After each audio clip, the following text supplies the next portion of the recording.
let's get into it. Today we're doing a deep dive into, well, a really fascinating case study. It's all about creative power versus, big budgets. Our theme is basically, how do you make something really impactful with almost no money? That's the big question, yeah. And we're looking at it through the lens of a 2012 review. It's from Moviescramble, written by John McArthur.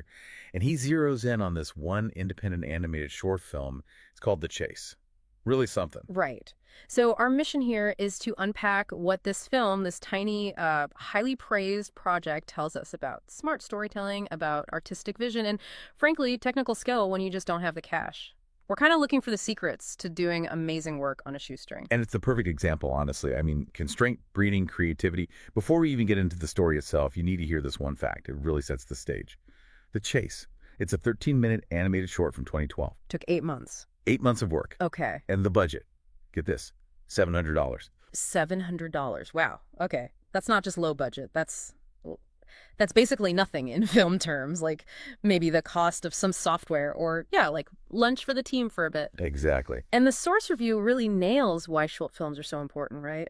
MacArthur points out they're like the ultimate proving ground.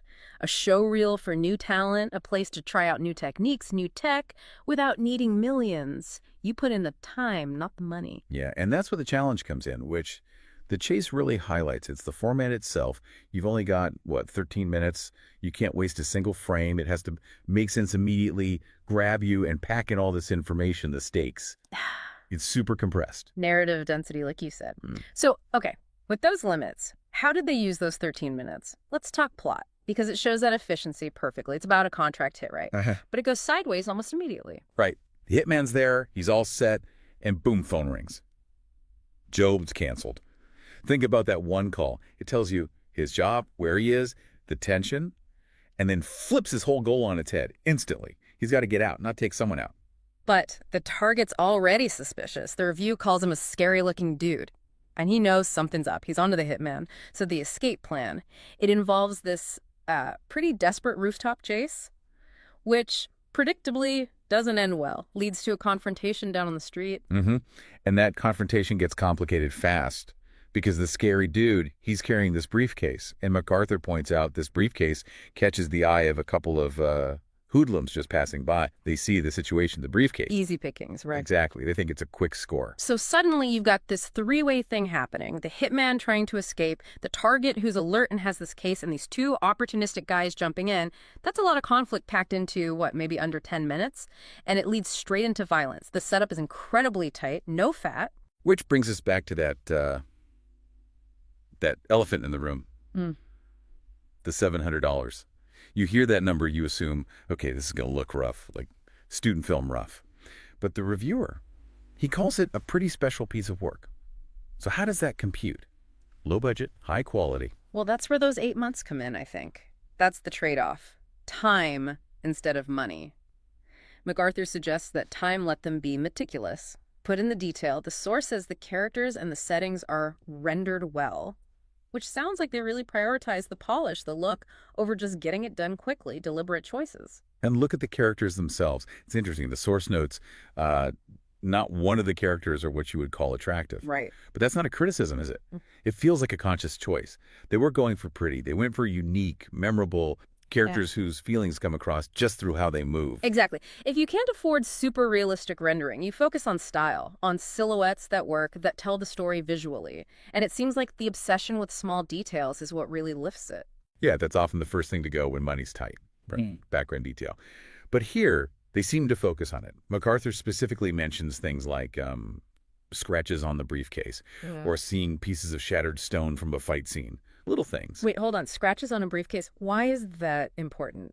I think it shows respect to the audience, If you're asking people to buy into this animated world for 13 minutes, every little texture, every chip, it adds weight. It makes it feel solid, lived in, even if the style isn't realistic. That kind of detail. That just takes time and effort, not cash. That's the trade-off. Perfectly put. Yeah. Time for fidelity. 8 months let them handcraft those little bits of realism. Okay, now for maybe the boldest choice they made. And we really need to dig into this. The Chase has 0 dialogue.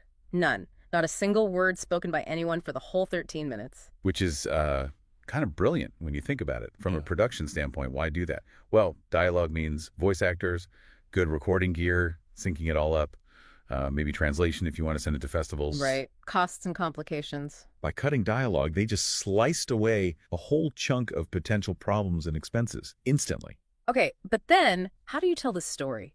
An intense thriller with no talking. MacArthur gives the answer.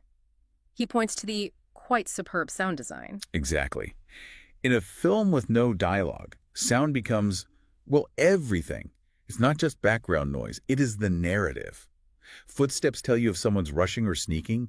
The thud of that briefcase hitting the ground, that conveys its importance. Sound carries the tension, the emotion, the weight. Yeah, it turns it from just moving pictures into something you really feel.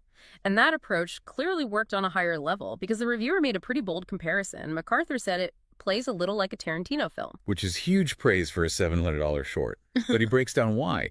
It's not just violence. It's about structure, about tension. He pointed out 4 things specifically that give it that kind of, crime thriller feel. Okay, let's list them. First, that briefcase. Yeah. It's the MacGuffin, right? The mysterious thing everyone's after. Mhm. Second, there's a martial arts fight scene thrown in. High energy. Right. Third, bringing in those hoodlums. That complicates things beyond just the hitman versus the target, adds another layer. And fourth, the tense shootout. Yeah. These are all ways to build drama and complexity really quickly without needing long speeches. It's action, recognizable situations. It keeps you hooked. And the way it was filmed, the techniques also feed into that not a single moment wasted idea. The review mentioned the camera work was really inventive, moving around the shots creatively. In short films, you don't have time for lazy shots. Every camera move needs to push the story forward or show off the animation or ramp up the tension. It's visual choreography driving the pace. So what the film really did was showcase the talent involved. It was the perfect showreel, like you said earlier. The reviewer basically wraps up by saying, these creators have great futures. They definitely earned it. The key names mentioned were the director, Thomas Vergara, Okay. the music and effects wizard, Jay Taylor, obviously crucial for that amazing sound design that carried everything, Yep. and the character animator, Mauricio Galvez. Making something this polished for $700 in 8 months. That speaks volumes about their skill and focus. And the final verdict from the review, pretty clear. MacArthur said The Chase put some major films to shame with its ideas and execution, and that it's simply a very good way to spend 13 minutes. High praise indeed.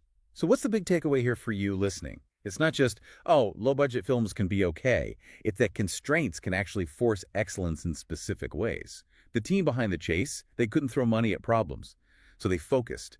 They excelled in visual detail, unique character design, and crucially, used that superb sound design to sidestep the need for dialogue. Yeah, it's a fantastic example of how smart ideas and just painstaking focused work can beat a huge budget, especially when you embrace the limits. If an 8-month, $700 animation can get compared to major movies, it shows that limitations aren't just obstacles. They can actually guide you to better, more inventive solutions. Which leaves us with a final thought for you.